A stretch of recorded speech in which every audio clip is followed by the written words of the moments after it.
I like Star Trek. I really, really like Star Trek. No, actually, scratch that. I love Star Trek, the older Star Trek stuff specifically.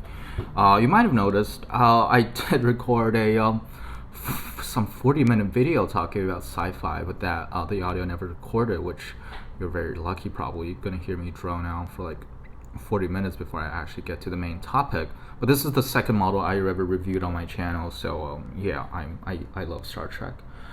Some of the other stuff I own, this is my keychain. It's the Enterprise D. I love the Enterprise D. To me, like the pinnacle of Star Trek ship design, specifically the on the side of the Federation. I don't think they like aesthetics wise. I don't think they make the best looking ship, but like they embody the Star Trek spirit better than anything else. And speaking of the Enterprise D. The Eagle Moss model, I got this broken, unfortunately, but I talked to Eagle Moss and they did send me a replacement, which is, I still have it sealed, because I'm still moving quite a bit. I'm not going to open it up and set it up right now because I feel like it's going to add to complications. But you know, it's really cool model. This part is die cast, this is plastic, which I'll get to, like, some of the problems I have with plastic models. It's got a metallic base, really nicely detailed. It's awesome. What is my favorite race or favorite I guess culture in all of Star Trek? Give me a second. It's actually not right here what I want to show. It's the Romulans. Yeah, I got this. This is like the cutest Romulan bird of prey ever. The original series one, not the one from Enterprise. I don't have anything against it. I think it's the Enterprise version is still good looking, but it feels weird because, you know, that one is supposed to be a predecessor to this one, but just looks like much more advanced. It's a good looking, but I feel like if it appears in like Deep Space Nine or Voyager, it will make sense. But the bird of prey, this is my favorite this is my favorite ship. Sorry, there's a bit of a hair right there. My favorite Star Trek ship from the original series. It's cute. This is very much a pain for me because it seems like Star Trek hate Romulans, at least for the recent past. Romulans in the original series, in the Next Generation, as well as Deep Space Nine, and they didn't appear a lot in Voyager, but even in Voyager they were really well done. They're depthful characters. I love Romulans. I love Cardassians, but Cardassians have appeared much less than Romulans. Both cultures in Star Trek universe are a bit more manipulative, a bit more scheming, but they have a lot of depth. What is the first episode with Romulans? That was the that was the first appearance of the Bird of Prey, right? That's kind of the cat and mouse, basically a submarine movie, right? Kind of like Hunt for the Green October. Get it? Because Romulans have green blood. Anyway, that was really nice. The opposing Romulan commander was really give a great performance. And in the Next Generation, there was one episode I remember a lot, was when the Romulan admiral decided to defect. I don't want to get into spoilers, but his acting and his character is wonderful. And then we get to like Deep Space Nine. There's not a ton of Romulan content for the most part. There was the female Romulan commander. Was it a sub commander? Romulans ranks are weird anyway. Yeah, I don't remember. I think it's a commander, the female Romulan commander who got stationed on Deep Space Nine, but like trying to use it as an opportunity to benefit the Romulans. These are all really Romulan. Like, they're depthful. Not all of them are the same, and even the villains are really nice. They have really clever plots, and then you get to a Star Trek Nemesis, which is stupid. Shinzon just kills the entire ruling council, calls himself emperor. It's like, oh, it's stupid. And J.J. Abrams' Star Trek 2009 just destroys them all, and we get to Star Trek Picard, where everything just becomes, well, so stupid out of I watched like 4 episodes of Picard. I was like, nah, I can't do this to myself. I'm gonna call the suicide hotline and talk my way out of it. But oh my god, these Romulans are completely messed up in in this new stuff. And just having the whatchamacallit. Ooh, this is bad. Tasha Yar. I don't. Tasha Yar is hard for me to remember because that just sounds like.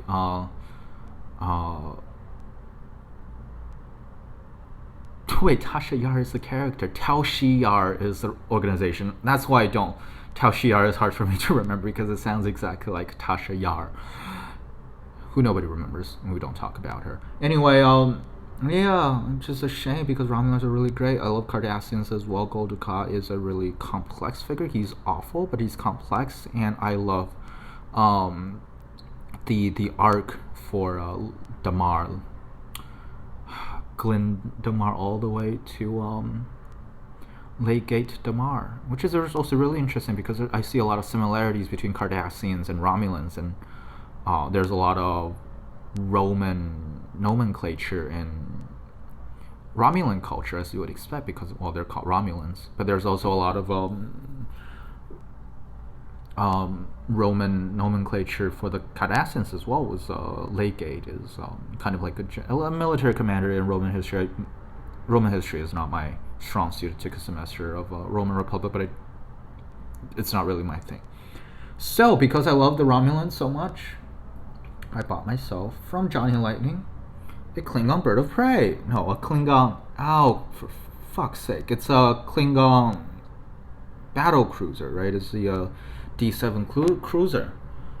D7 cruiser, more like D7 clueless. This is from Johnny Lightning. This is from when they were part of RC2. Johnny Lightning has switched hands so many times. My brain hurts a little bit. And interesting is Romulan D7 battle cruisers. I think this only came out in literally one episode. It's the Enterprise incident, which I've neglected to mention until now because it's one of my favorite episodes from the original series. Which is weird because I think it's not that great, but I do love the Romulan commander they see in this episode. Like TOS wasn't really great on like the feminism thing. In the future of space, humans solved racism, but sexism was still pretty much a thing, which they navigated around it really, really well in the TOS movies as well as the TNG show. Even though some of the female characters are still underdeveloped, it's definitely like you see the attempt at the very least. But I do like the female commander, Romulan commander, and she's really intelligent. She knows exactly what's happening. For the most part, until Spock seduces her. But everything before that, when she was directly engaging Kirk and talking about like treaties and violations, and man, that was awesome. I loved her. Doesn't even have a name. And try to look it up on Memory Alpha. Doesn't have a name, but in that episode,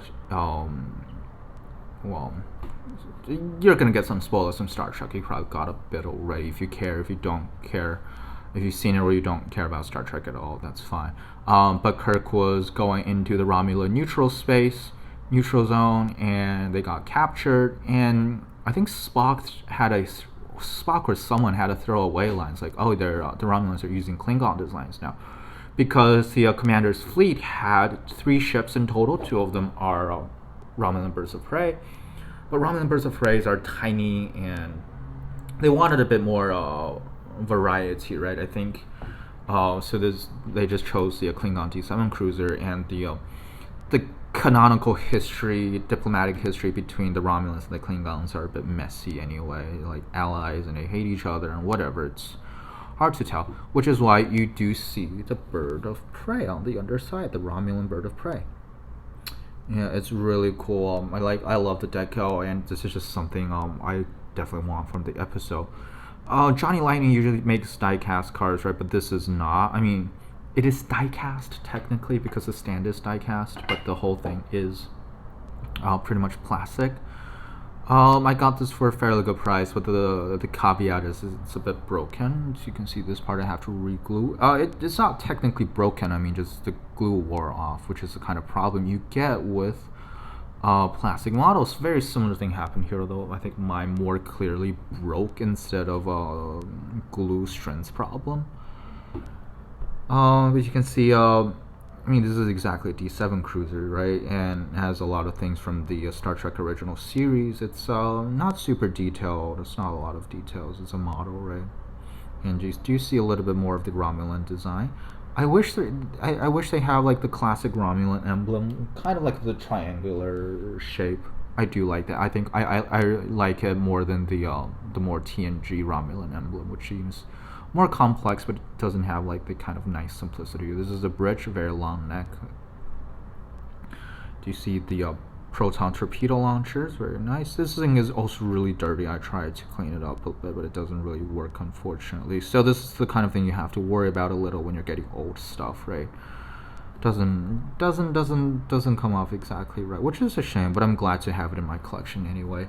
This is the only part that's die-cast, Romulan D7 Battlecruiser. It's empty, hull on the inside, and obviously this is the Star Trek emblem.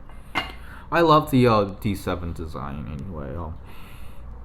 It's cool. It's a really cool looking ship, sci-fi looking ship. It's got that Klingon aggressiveness to it, but it's not over the top. It's not like a Star Wars ship. It's definitely not like the Death Star destroyers you see from Rise of Skywalker, but we don't talk about Rise of Skywalker. They kind of updated the D7 look for the movie, specifically in the first one. You see V'ger attacking the Klingon battle cruisers, and those ones were the updated, the Katinga class, I think. It's a D7 class, and you do see D7s, not just Katinga classes in well, there's this one episode of there's this one episode of TNG where there was a crew that just got woken up, a Klingon crew who didn't know that the Klingon Empire has achieved peace with the Federation. I think that was a D7 or a Katinga, one of the two, and both of them appeared in Deep Space Nine in the Klingon fleet, which is interesting because technically by that time they both should have been mothballed for a while. But it's still really cool to see they got revived for the J.J. Abrams movies. And J.J. Abrams, true to form, did not care about canon. Called them Klingon warbirds, which is stupid because the only people that had warbirds, as far as I'm aware of, are the Romulans. You know, the Romulan warbird, the Daredex class, as well as the whatever classes they're called in the Nemesis, but we don't talk about the TNG movies either. But anyway, it's a great looking ship. It's a bit of a shame that's dirty, but it should look cool, and you can put it on this ball joint. You get a bit of a posability to it. I think it's too big, right? It should not look nearly as big next to a Galaxy class, which was, oh god, I love the Galaxy class. In Star Trek ships, my favorite would be I mean, purely from like aesthetics point of view, my favorite starship would be the Daredex Warbird. But talking about like Star Trek specifically, like thinking about its ideals and how that reflects into the aesthetics of ship design,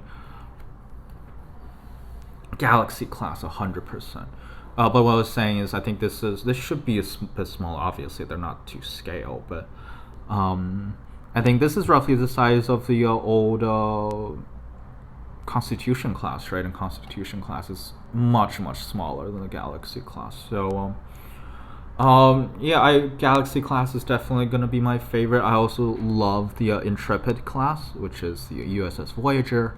I love the super versatile ships. See, a lot of times see them blown up a ton of times, but even so, I still love the Miranda class, as well as the that class. I just cannot ever seem to remember the USS Grissom. First we saw in Star Trek 3, The Search of Spock got blown up in 3 seconds, but I can't ever remember the class of the ship, and I don't know why, which is a shame. But yeah, I love it. For me, like, Star Trek is all about diplomacy and ethics and morality, exploration, science. It's not about blowing things up, which is why, as a Star Trek fan, I'm more gravitated towards like the more peaceful ship designs. Yeah. but still, like side by side doesn't look too bad. And as with a lot of the models I own, Starship and otherwise, it's definitely you can appreciate a bit more when looking at it from a distance. But it's still cool to have in my collection. Another piece of Johnny Lightning history as well. RC2. I have stuff from their Tomy era. I mean, technically, we're still in the Tomy era, right? Because Round 2 is licensing it from Tomy. I got something from the Praying Mantis era, something from the. I'm probably still missing some stuff. I don't have anything from the original Topper era. That'll probably be pretty expensive. But it's nice to have anyway. I'm just glad that they did the Star Trek ships. And a Romulan D7 Battlecruiser from one of my favorite TOS episodes. I'm practically I don't know practically what. I'm very happy is what I'm trying to say, but I just lost the words. I love it. That's it for today. Hope you enjoyed it. And peace and long life, my friends.